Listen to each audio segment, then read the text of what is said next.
New bike time. So yeah, I finally got it. My 2005 to 2010 generation Speed Triple.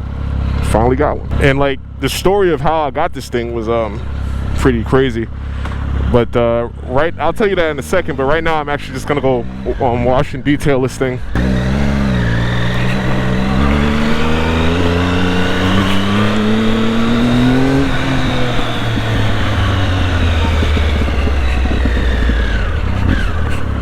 This is a very fast bike.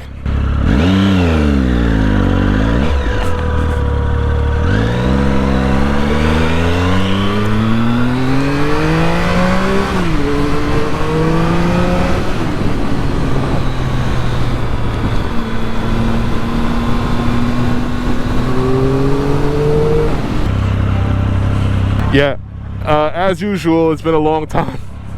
It's been a long time since I uploaded something, but I think this is a good thing to return with, right? Like, this is a good first impression.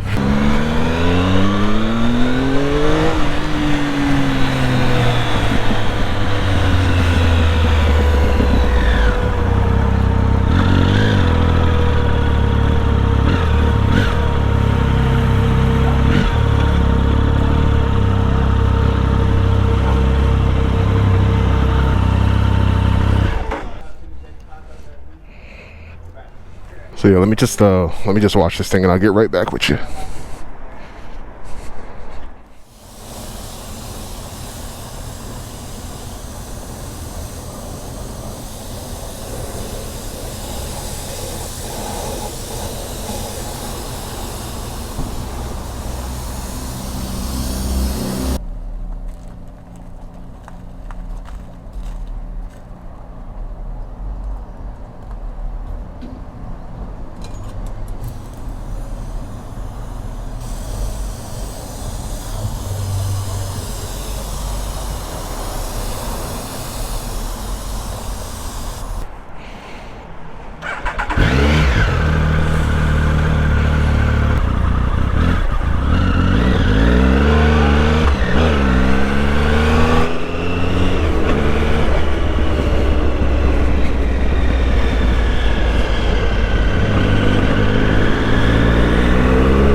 So yeah guys, this is the new bike. This is my 2007 Triumph Speed Triple. It's the 2005 to 2010 generation, which means that it has the round headlights that I love so much. This is very much like designed to be a factory street fighter, and the difference is from a naked is that like this is like attached to the frame. It's not attached to the forks, so it looks like something that would be like left behind if you took like the fairings off of a sport bike from the 90s, right? So yeah, the way that I came about getting this bike is actually pretty funny, because it was actually like a wholesale thing, right? Because I got it from a BMW dealership called Bob's BMW in Maryland, and basically they have this thing. They have a project bike program where they basically take bikes that they don't really want to put a lot of work into to get them like dealership ready, and they just kind of sell them like as is, wholesale. You know, they don't even give you a plate for them. They just let you do all of that. So I actually got this bike for $2,450, right? That was the listing price. It was $2,500 basically. And when I seen that, like, I was all over this fucking bike like nobody's business, because as you guys know, like, I always wanted one of these things, and to see it for that price, it's like, okay, what's the problem, right? So they were saying that this bike is actually from Italy. The guy ordered it to Italy. Yeah, he rode this bike around the Mediterranean, and it was sitting out there for a while, and you know, the air kind of like made things corrode, and then he moved over to the US, and it was the same story. Like, he lived on the West Coast. I think he lived in like in, Washington, I think, and the West Coast, like the salty air kind of like corroded a lot of stuff. Then he moved up to Virginia, and it was the same story. So like, it was actually kind of funny, because this thing lived by 3 bodies of water, and it definitely shows. I mean, it looks good, but like, you know, you look at stuff like this, that shock is kind of rough. You know, some pitting here, pitting on the pipes. The headers are like pretty much black. Yeah, they would like has some corrosion on the bolts. I mean, most of them are good, but they were saying it needs an oil change, which I still haven't done yet. What else did they say? Oh, they also said that the engine, not the engine, but the bike is not running that well. So they were saying that the bike runs, but it stutters. Like it doesn't transition from idle to accelerating very well. Like it starts to sputter. As I said, it was listed for $24.50. Of course, the bike was in Baltimore, Maryland, so it's not like I could fucking walk over there or anything like that. So I had to figure out how to get it to New York. And now the options are, you know, get a U-Haul or get a trailer or whatever the case is, or have the dealership ship it for you. So after some going back and forth with the dealership, they quoted me $700 to get it shipped over. Now $700 plus the $24.50 still doesn't even equal what these bikes normally go for in New York. These bikes normally sell for, you know, $55 at the lowest, up to $7. I've seen these things go for $7, like, which is ridiculous to me. As much as I fucking like this thing, and as much as this L Train doesn't like my video, you know, fucking $7,000 is way too much. 5.5 is, I think it's a little bit more fair, but I don't have $5,500. So yeah, I gave him the $24.50. Then apparently, like the shipper that they normally use, like they were talking some outrageous shit to bring the bike into Brooklyn, like a surcharge just to come into the city. Dealership was like, fuck that. They looked out for me, and they just had one of their guys take their tow truck and actually drive it over to Brooklyn. So they get the bike over to me, and unfortunately the bike doesn't even start. So like we're pressing the button, the bike doesn't even, like the starter doesn't do anything. Like I don't even hear a click from the relay. The lights are not like shutting off, like a load shed thing. Like, so they take power away from the lights to give it to the starter, basically. That wasn't even happening. So it was like, uh-oh. I mean, my plan was to take the bike to Triumph Brooklyn from the start, right? Like I want Triumph to service it. I want them to get it back into good shape, because I don't know these bikes that well. And just like I have a whole lot on my plate, 2 jobs. My car was like having issues. Then I got this fucking Virago. Oh yeah, if you missed my community post, I did get a Virago. That's gonna be the next project bike. It's in my backyard already, but I'll save that for another video. We get a fucking trailer from U-Haul. I borrow my uncle's Tahoe. I put the U-Haul trailer on the back of it, and I take the bike to Triumph Brooklyn. They looked at it for me, and turns out the reason why it wouldn't start is the starting circuit relay, which is the thing that cuts the power from the headlights to the starter. So they replaced that. They replaced the starter solenoid, and something else, some other relay. They replaced 3 relays in total. They called me and they were like, yeah, we got the bike started. The technician rode it around the block, and he realized, like, he understands what the BMW dealership was talking about when they said that it sputters when you try to accelerate it. So they were like, yeah, do you want us to proceed with troubleshooting that? I was like, perfect, yes, go ahead. Literally, they got back to me the next day and were like, yeah, the bike's ready to go. So what they did was they basically reset the ECU and I guess like reinstalled the stock tune, and that basically fixed the bike. They were like, yeah, just run the gas through it, because they could tell that the bike has been sitting. So just run a tank of gas through it, you know, get all the stuff out of the injectors and, you know, clean out the intake or whatever. That cost me, I think it was like $280 something for labor, and then like $60 for part, like $60 something for parts, I think, and then tax, whatever. It came out to like I want to say like $365 or something like that, somewhere, yeah, something like that, which is way less than I was expecting. I was expecting to get fucking destroyed, bro. So yeah, all in, I got this bike for $3,500 with the purchase, the shipping, and the tune-up or whatever. Yeah, $3,500, which is again $2,000 less than anything I've ever seen in this fucking godforsaken state. So yeah, I think I made out okay. I mean, you have the fucking original fender, you got the original exhaust, got the original mirrors. I mean, like, this bike is largely unmolested. I mean, even these levers, even though they look aftermarket, these are Triumph levers.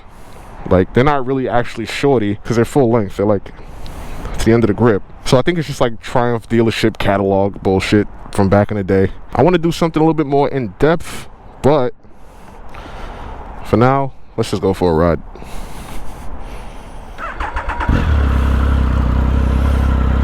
Right now I'm shooting on my GoPro on 4K, so I don't know how long this fucking battery is gonna last, but let's hope it at least lets me say goodbye to y'all.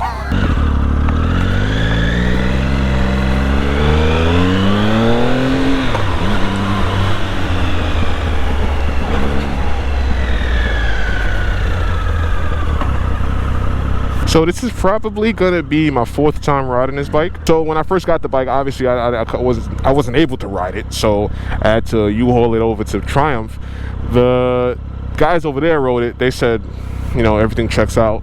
And then I rode it from Triumph to Revzilla. Oh yeah, I work at Revzilla now. I don't think I ever shared that with YouTube, but yeah, I work at Revzilla. I rode the bike from Triumph Brooklyn to Revzilla. Kept it over there for night because I wasn't prepared to take it home yet. I had taken my car to work that day. And yeah, next day, rode it back to my storage unit. And today is the first day that I'm taking it out from the storage unit. I washed it. And once I'm done vlogging, I plan to get some, you know, some photos for Instagram or whatever. First impressions, dude, this bike is like fucking fast. This is a fast bike. Kind of crazy coming from my little CB550 to this thing. It's like night and day. Like, this bike is quick.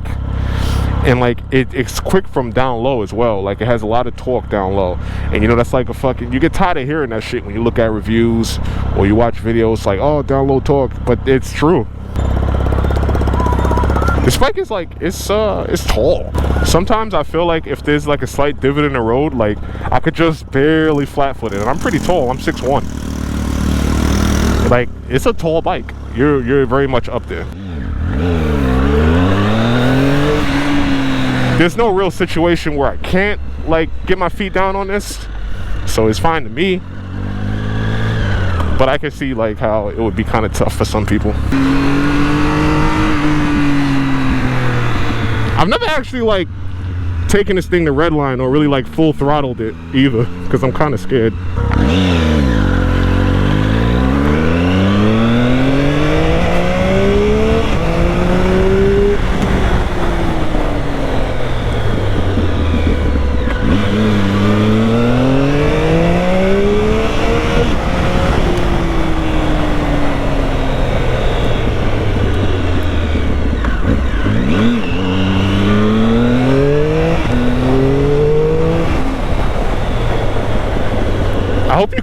I hope you can hear like the exhaust, because I barely can. Stock exhaust blues. So on the topic, like, I do love how the fucking stock exhaust looks on this bike. Like, a lot. Like, enough to, you know, consider keeping it.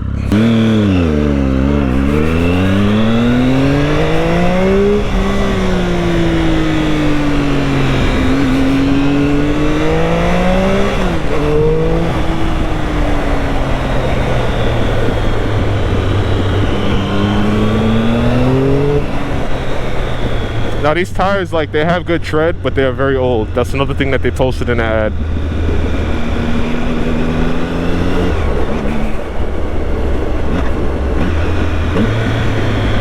I think they're like a decade old, so I can't get too nutty.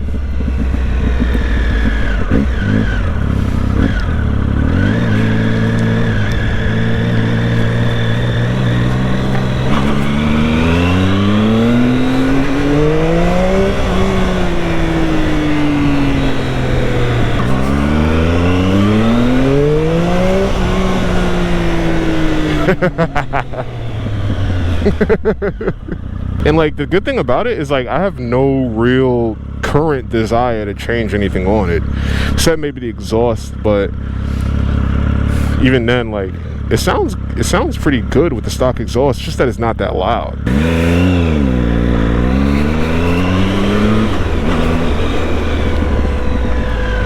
I've been thinking about going Delkovich, because I kind of want to keep that giant fucking massive can look. Massive undertail cans, you know what I mean? I love that look. So mean. So Delkovich, like, actually they stick out further than the stock cans, because stock cans are pretty big, because they got the cats in them. I mean, I think it's gonna look pretty sick. God damn, look at the poke on that van. I think it's gonna be pretty sick with those Delkovich cans, because they'll look sort of stock, but then it'll sound mean. But yeah, I think that's gonna be it. As you can see, I got my speed triple. It's gonna be my forever bike. I ain't getting rid of this shit ever.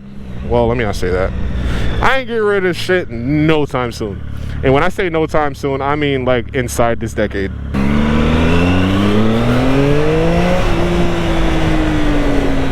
You know, if the universe allows it, at least. Yeah, I'll catch you guys on the next one, which will be very soon, because like I said, I'm on vacation, so I could take this bike out again, shoot with it, and also my Virago I have to build, which I plan on putting some hands on this week. I'll see you guys on the next one.